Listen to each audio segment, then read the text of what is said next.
Hello, my name is Luis Miranda. I am the Cinema 4D ambassador for KitBash3D. And today we're going to look at how to recreate the lighting setup from the promotional image of Cyberstreets. All right, let's get started. All right, so here I'm on the KitBash3D website. I'm looking at the product page for Cyberstreets, and this is the image we're going to try recreating. So what I want to draw your attention to is over here, we have the buildings have these nice neon lights. These are all generated through a material using emissive properties. However, there's other lights incorporated into the scene that aren't texture emission and instead use traditional lights to fill in the rest of the environment. So when you look at spotlights like this, these are actually vertical lights as shown up here, where you can see that there's a beam of light coming straight down and it creates a nice cone around this object and the shadows are directly underneath. So with that in mind, let's go ahead and hop into Cinema 4D and get started. Okay, so I'm inside of Cinema 4D, and as you can see, I have all my objects here loaded up into a single scene. As you can see, my materials are completely black. This means that the textures are unlinked. So we need to fix that really quickly by going up here to Window, go over here to Project Asset Inspector. So if you have your KitBash set in the same folder as your text folder, it'll be a lot easier to relink your textures. If you have them in a separate place, you have to go through a different process. So I would highly recommend putting the Cinema 4D project file and the text folder into a single folder. Okay, so once you open up your Project Asset Inspector, you can see that there's these question marks over here. That means that it knows where they are, but this path is telling them to look somewhere else. So let's go ahead and select all of them. And over here in Asset, let's go over here to Globalize File Names. And so now you can see that they all have these nice little check marks. Cool, so the first thing we want to do is put in a floor to recreate the image. So let's go ahead and bring in a plane. It's a little small, so let's go ahead and scale it up. Something like this should be good. And also our camera, we should place it like this and also kind of rotate it upwards so it's a little easier to cover up the edges and maybe push in just a tiny bit. Okay, cool. So what I'm going to do now is open up my Octane live viewer. I'm going to go ahead and dock it onto the side. And over here, I'm going to create an Octane camera. And so now our position is being saved as a camera. And before we do anything else, I'm going to go ahead and hit Shift C, and I'm going to type in protection. And this will allow me to put a protection tag on the camera, which means that it can no longer move. So if I try moving it, you can see it's completely frozen. But if I come out of it, I can now move and our camera is right there. Cool. All right, so I'm gonna go ahead and hop into the camera and start up Octane. Cool, so now Octane is up and running. So let's go ahead and take off this tag and drop it onto our plane really quickly. And let's adjust the framing so it feels a little bit better. Cool. All right, let's go ahead and put it back on. And now let's go ahead and dive on in so we can check out our environment. Okay, so first we need to texture the floor, and also we need to get rid of this ambient light that exists. So the quickest way to texture the floor, all you have to do is go over here to your materials. As you can see, there's a lot of them already included with the pack, including this concrete texture. So you can actually just drop it right on and it will appear onto your plane. However, it is a little big. You can see that these like splotches are really huge. So what we want to do is go over here to our plane, click on the material tag, and over here in tiles, we want to put this to something like 5. Give it nice, shrink it down a little bit. Now let's go ahead and look at it from the camera. Looks pretty good. Okay, so now we need to remove the lighting. And the quickest way to do that is to create an HDRI environment. And because the HDRI is completely black, it'll just give us a black environment. But you can still see that there's light being generated, and that is because of our materials. You can see here we have this a glowing sign right here. We have this dinner place over here, which also has some lights. So they're pretty dim right now. So what we want to do is increase their intensity. We have to track down all of the materials that have emissive properties. A quick way to organize your materials is to go here to Material and go to Sort Materials. And what this does is it alphabetizes your materials. So let's go ahead and select all of our materials that have the word light in it, as well as these other ones that say signs or screens. So let's go ahead and select them. And so now you have access to all of these different tabs such as the albedo, specular, we want to go over here to emission. And over here where it says texture, we want to twirl this guy down. And so now we have access to the power. And as you can see, it's at 0.05. What you want to do is crank this guy up. I'm going to go ahead and put it at 1. Okay, and so you can see that they are now a lot brighter. And what's even better is that they're actually emitting light. And so you can see them casting light down here. And this is going to be really helpful for later because they will add a lot more interest to the scene when you have multiple sources of light. Okay, cool. So we could probably crank it up a little bit more, something like 2, just to double it up. Cool. So now you can kind of see the concrete catching a lot of the light. If we clean up this section here, you can see that there's a lot of light casting down onto the floor. Same over here. It's really nice. Cool. All right, so let's go ahead and go back into our camera. Let's look at what makes this scene different from our source material. So when we look over here, the first thing I noticed aside from these big splotches on the floor is that we can actually see inside of each of one of these buildings. And that's because there's lights inside of each one.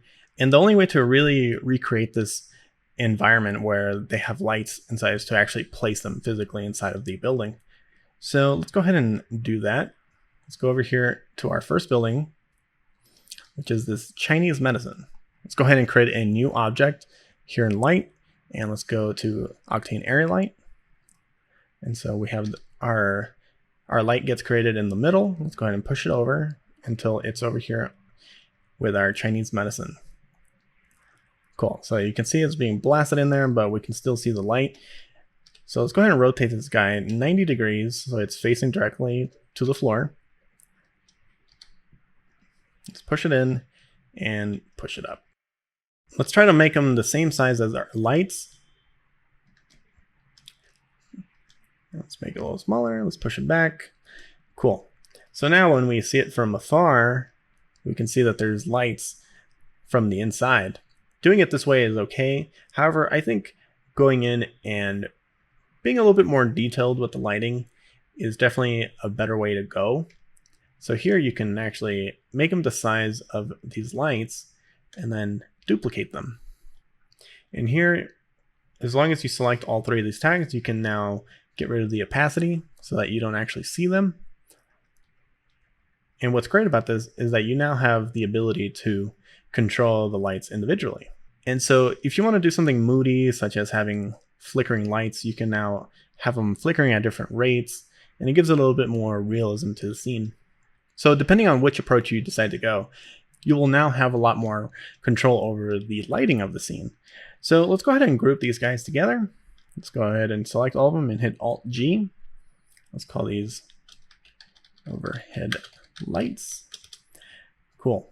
So this guy is pretty much done. We don't really need to put too many lights on here. So what we can do now is grab this guy and make a duplicate by just control dragging it and placing it into the next building, which is our noodles. And so here you can see that they are rotated. So let's go ahead and match their rotation. These are all set to a white color. However, I kind of like this yellow up here for the noodles. So what you can do is by selecting all of them, you can go over here to the temperature slider and bring it down until it's a little bit more orange. Kind of gives it more of a tungsten look. So now from afar, you can see that we have a nice orange glow from this one and a white glow from these ones. However, if you want to make it, look a little bit more red on this side, we can go to our original lights, select them all, and you can actually bring this down even further to where it's, really orange, or you can bring it all the way down to where it's completely red. So I'm just gonna kind of play around with it, put it a little bit closer to the warm spectrum, but not so much. So if you pretty much do this for the rest of them, you can get yourself a pretty good result. So now when we look through our camera, we can see that there's all this light coming in from these shops. And so if we look at our reference image, you can see that there's like nice pools of light coming in. And these are all generated from lights within the building. Okay, so one more thing that we don't have here that the source image does is that they have these really long shadows here. And there's a pretty easy way to recreate that. And that is by going over here to our objects, over here in lights. And if you go over here to daylight, you can now drop in a sun essentially. While it doesn't make much sense to put in a daylight for an environment that is at nighttime, there's ways to make this look more like a moon. So if you click here on this Octane daylight tag, you can go over here to mix sky texture. So we made that HDRI environment, which was black. And so it'll mix it in with this Octane daylight. And so now if we rotate our Octane daylight, and we can now use the sun as a source of light without changing the sky color. Cool. So I really like these long shadows. So if you hit W, it'll change it to world space instead of local space, which means that it'll keep the rotation where it was, but it will now rotate it along the world axis. All right, cool. So this is a little strong. So what we want to do is go over here back into our daylight tag, and we want to get rid of the color on our sun because it's very orange. So let's go ahead and bring it down to white. So right here, it kind of looks like a big spotlight. So if you go over here to your K, which is our Kelvin, we can actually change this based on kelvins, similar to the temperature slider in the area light. So let's push it closer to blue so it kind of gives it more of a nighttime look. It's a little bit more. Cool. So now it feels a little bit more like we're under the moon, and that's what's kind of causing all of this light. And if you feel like it's too powerful, you can actually tone down the power a bit more. Okay. And if you want to change your shadows, so instead of having these really sharp shadows, you can actually soften them by increasing your sun size. And so as you can see, they start to blur out a little bit more, but if you bring it down, you can actually make them really sharp. So I think somewhere in the middle works pretty good. Cool. All right, let's get back into our camera. And here we're getting pretty close. So what I'm gonna do is go ahead and fill in the rest of these buildings with their own lights, and I'll catch you in a couple of seconds. Okay, so I went ahead and added all the lights to all the different buildings. If you're having issues on your viewport, you can always change it to one of these settings here to help you out. So at first, when you're lighting in Garage, you'll have like really big shadows everywhere. So something you can do is go down here to constant shading, and it'll remove all the lighting from the viewport, but not from Octane. Cool. All right, so let's go back inside. Let's take a look at how these buildings are looking. So this one has the most amount of lights, has 5. Yeah, so by doing this, you now have a lot more personality in the scene because each one of these is contributing their own amount of light. So if you're trying to create a really cool cyberpunk environment, having a lot of different colors, especially, very like bright neon colors, it really helps sell the futuristic environment. Cool. All right, so we still have a few more things we want to add. Let's go ahead and hop on down, and I want to create a few more lights to create those spotlights that we saw in our reference. So let's go ahead and we're going to do this spotlight here. Let's go ahead and bring it up and let's rotate it downwards. So the first thing you're going to notice is that these spotlights actually have this cone of volumetric light, and that looks pretty cool, and it can actually become very useful later. So what you can do is go over here to your light settings, and here in light medium, scroll this guy down. It's set to, it's set to its own setting, but if you bring it down to 0, it'll get rid of it. It might be a good idea to bring it in later, but for right now, I'm gonna keep it at 0. Okay, so let's go ahead and bring it up.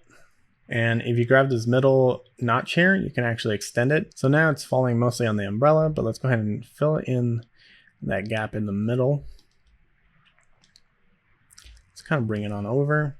And I think this one would be a fun one to give it a different color temperature. So here in our texture, it doesn't have a temperature, it actually just has an RGB spectrum, which is just a way for it to create color. So what we can do is click on our color, and then doing the same thing we did before with our Kelvin, we can actually increase this guy over to blue. And let's go over here to our power. Let's increase it a little bit more. And if you grab one of these notches, it'll make it wider. Now let's bring down the power just a tiny bit. So now you're getting these nice little patches of light. I think they would be better off over here with these smaller objects that don't necessarily have a lot of light coming from them. Let's maybe shrink it down a little bit. Let's kind of just toss them around. Let's bring in another one over here. Maybe one over here. And this one we can make it really wide and bring down the intensity a bit. Cool, so now we have a lot of light being thrown around. If you find yourself having a little bit of trouble rendering inside of the viewport, it's a good idea to check out your settings here. If you notice, I am at 10 gigabytes and it's pretty much using all of it. I only have about 800 megabytes available to me. And here my out of core, it's set to 6 gigs out of the 40 that I've allocated for it. So this scene is pretty heavy. So if you're having issues with it, it's a good idea to go through your scene and turn off some of these buildings. So something else we can try doing to get closer to that is actually increase our light emission from these materials. Cool. So when you increase it to 50, something crazy like that, you can see that the range of effect is a lot more significant. So I think 50 is definitely too much, but maybe something like 10. And let's do these based on per light instead of doing it all at once. Okay, that one looks good. Let's go ahead and check this one. That one's already at 10. This is our white. Let's go ahead and bring that guy up. I think the light is here and also over here. I think these ones were good at 2, so maybe something like 3. So we need to fill in the scene a little bit more. So let's go ahead and hop on out of our camera. And what I want to do is extend the glow of these bits here, but without increasing the intensity of our neon lights. So let's go ahead and create a new area light. Let's go over here, Octane area light. Let's bring it on over and let's bring it up. Let's go ahead and rotate it.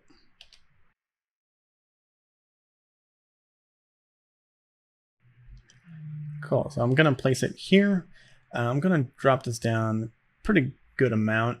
And instead of using a temperature, what I'm gonna do is here in our distribution, I'm gonna put in an Octane RGB spectrum, which is right here. Okay, so what I'm gonna do is color pick some of these colors. Something like this yellow here could be nice. Over here in our color settings, let's go ahead and bring in a little bit more orange to that. Cool, and like we did with the other lights, let's make sure we get rid of the opacity on that. So here it looks a little bit more like it's being cast from these little neon lights. And let's go ahead and do that again over here. Let's place it on this side, extend it, make it a little bit wider. And so now you have this nice little glow on the floor. And it looks like it's being generated by these signs, by this neon. And let's go ahead and try this one as well. Let's go ahead and bring them over. And this one, let's try to match it to what we got here. This one's actually red. Let's make this one a little bit more red. Kind of desaturate it a little bit. Kind of move it around. It's a good idea to play around with the sizes as well. Okay, so let's go ahead and keep extending these ranges. I'm going to duplicate this one, bring it over here, so it looks like this light here is being shot really far away. Let's go ahead and rotate it. Let's make it similar size to it. And let's go ahead and make this one a lot more yellow. Let's increase a little bit more of the saturation.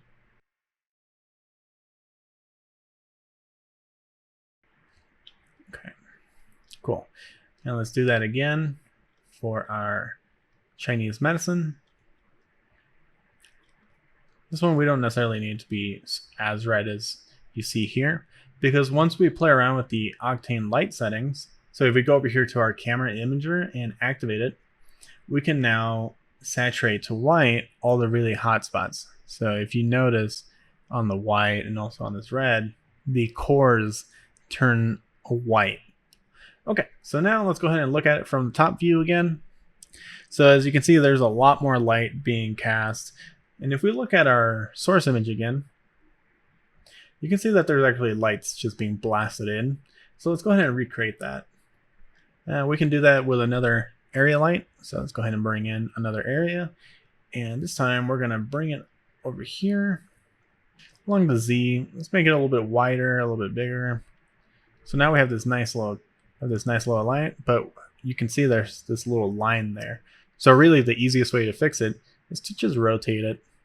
And so now it softens up that little edge. It looks more like a cone. And let's also get rid of the opacity of the light. And also let's bring it down to something like 50. And let's go ahead and duplicate this guy.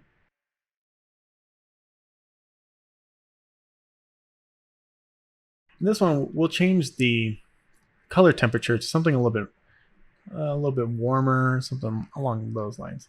And this one we can definitely drop it down to something like 25. Let's go ahead and make it bigger. And again, let's kind of tone it down. We don't want it to be too powerful. Cool. And another detail that I'm noticing in the image, so that you can see that there's these stairs and this like halfway open door, but inside there's these little light bulbs. So let's go ahead and drop in a light in there. So let's go ahead and select this guy. Since it's already inside a null, it'll create the copy inside of the null. Let's go ahead and push it in. Let's go ahead and close that. Make it a little wider.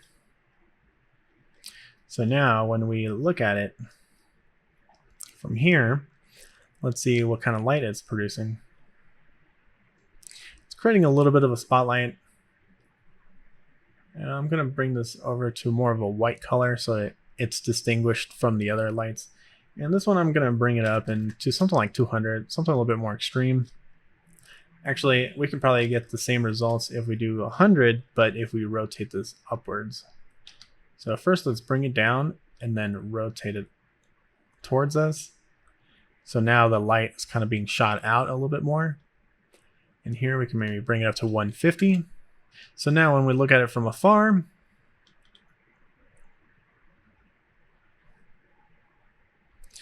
we now have this nice little glow here.